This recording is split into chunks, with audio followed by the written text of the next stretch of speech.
আসন্ন আইএসএল মরশুমে কি ইস্টবেঙ্গল বেশ কিছু ম্যাচ কিশোর ভারতী স্টেডিয়ামে খেলতে পারে? বিশেষ করে তাদের হোম ম্যাচগুলো। আপনারা জানেন যে ইস্টবেঙ্গল কিন্তু যে আইএসএল এর যে ড্রাফট সূচি প্রকাশিত হয়েছে তাতে কিন্তু ইস্টবেঙ্গল ৯ করে ৯টি হোম ম্যাচ খেলবে এবং তার মধ্যে কিন্তু ইস্টবেঙ্গলের একটা সম্ভাবনা তৈরি হয়েছে বেশ কিছু ম্যাচ কিশোর ভারতী স্টেডিয়ামে খেলার। নমস্কার দর্শক বন্ধুরা, রেপ স্পোর্টস বাংলায় আপনাদের সবাইকে স্বাগত। আমি দেবাশিস।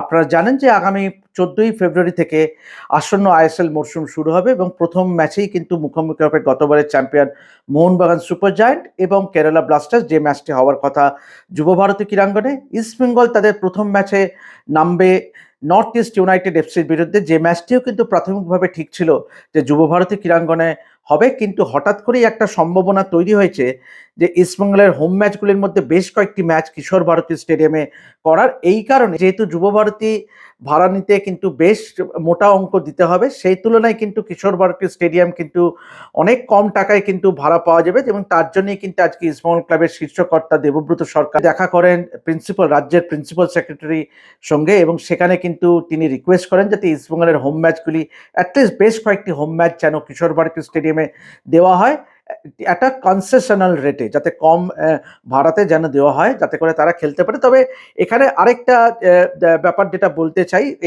সেটা হলো যে ইস্টবেঙ্গল কিন্তু বড় ম্যাচগুলো অর্থাৎ ডার্বি, যেটা মে মাসের ৩ তারিখে আছে আপনারা জানেন, এবং ডার্বির পাশাপাশি কিন্তু এফসি গোয়া, বেঙ্গালুরু এফসির মতন এই বড় ম্যাচগুলো কিন্তু তারা কিন্তু যুব ভারতীতেই খেলবে। United FC, sporting club D Delhi বা জামশেদপুর এফসি, কেরালা ব্লাস্টার্স, এই দলগুলোর ম্যাচগুলো কিন্তু তারা খেলতে চায় কিশোর ভারতী স্টেডিয়ামে। যদিও এটা একটা সম্ভাবনাই, কিন্তু এখনো কিন্তু কোনো ফাইনাল কোনো কনফার্মেশন আসেনি এবং এইটার কিন্তু তারা প্রস্তাব আকারে কিন্তু তারা এআইএফএফকে রিকোয়েস্ট করবে যে তাদের যে হোম ম্যাচ তারা যে প্রাথমিকভাবে দেখেছিল যুব ভারতী ক্রীড়াঙ্গনে, তার সঙ্গে কিন্তু বেশ কিছু হোম ম্যাচ তারা কিশোর ভারতী স্টেডিয়ামেও খেলতে চায়।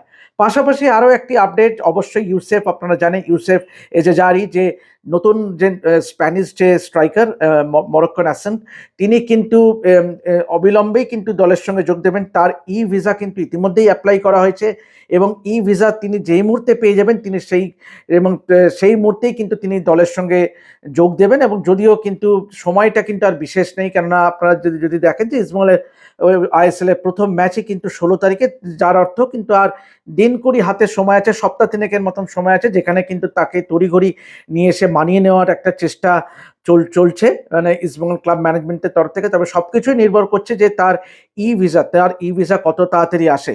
পাশাপাশি এই মুহূর্তে যেটা ক্লাবের অন্দরমহলে খবর, যে এই মুহূর্তে ষষ্ঠ বিদেশি ইস্টবেঙ্গলের আদৌ এই মুহূর্তে নেওয়া হবে কিনা সেই নিয়ে কিন্তু একটা ধোঁয়াশা তৈরি হয়েছে। যদিও ইতিমধ্যেই কিন্তু আপনারা জানেন যে ইউসেফ এলে কিন্তু ইউসিপি হবে পঞ্চম বিদেশি, এবং তিনি কিন্তু কেভিন সেভিয়ে, মিগুয়েল ফিগেরা, মোহাম্মদ রাশিদ এবং সাউল ক্রুসপোর পরে পঞ্চম বিদেশি হবে ইস্টবেঙ্গলে এই মরশুমে আইএসএল এর জন্য।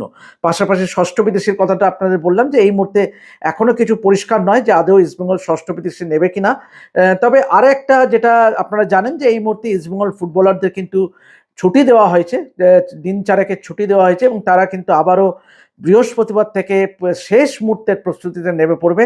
এবং অস্কার ব্রুজো কিন্তু সেরকমই একটা পরিকল্পনা করেছে যে এই মুহূর্তে প্লেয়ারদের যত সম্ভব রিল্যাক্স রাখতে চাইছে। তো এই ছিল আপডেট। ইস্টবেঙ্গলের কিন্তু বেশ কিছু হোম ম্যাচ কিশোর ভারতী স্টেডিয়ামে হওয়ার একটা সম্ভাবনা তৈরি হয়েছে। পাশাপাশি ইউসেফ এজেজারি, তার কিন্তু ই ভিসার জন্য অ্যাপ্লাই করা হয়ে গেছে ইতিমধ্যে, এবং তার যত তাড়াতাড়ি তিনি ভিসা পেয়ে যাবেন এবং তারপরেই তাকে আনানোর ব্যবস্থা করা হবে। এই ছিল আপডেট ইস্টবেঙ্গল নিয়ে। আশা করব যদি আপনাদের এই ভিডিওটি ভালো লাগে তো অবশ্যই লাইক শেয়ার করুন এবং অবশ্যই সাবস্ক্রাইব করতে ভুলবেন না rape sports Bangla to get all the updates through out hour coverage of sports. আমি দেবাশিস আপাতত সাইন অফ করছি। ধন্যবাদ।